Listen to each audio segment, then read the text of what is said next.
Welkom by ons tutoriaal oor konseptualisering van terminologie in navorsing.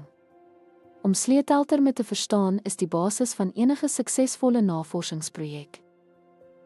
Die eerste stap is om te definieer sleutelbegrippe. Dit behels die opheldering van sentrale terme en die versekering van die konsekwente gebruik daarvan gebaseer op 'n literatuuroorsig en deskundige bronne.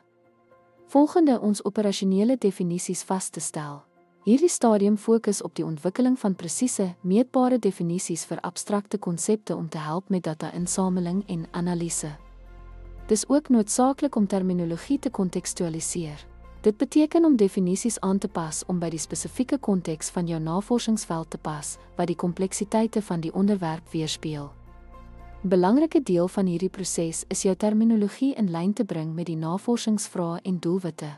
Dit verhoog die samehang en fokus van jou navorsingsraamwerk. Deur te verseker dat alle terme goed omskryf en kontekstueel toepaslik is, skep ons 'n duideliker, meer effektiewe navorsingsprojek. Hierdie duidelikheid is fundamenteel vir akkurate bevindings. Onthou, die doel is om te verseker dat elke term wat jy gebruik duidelik omskryf is en perfek in lyn is met jou navorsingsvrae en projek se doelwitte. Dankie dat jy by ons aangesluit het. Onthou, behoorlike terminologie is noodsaaklik vir die sukses van jou navorsing. Ons hoop dat hierdie gids jou help om duidelike en gefokuste navorsingsprojekte te skep.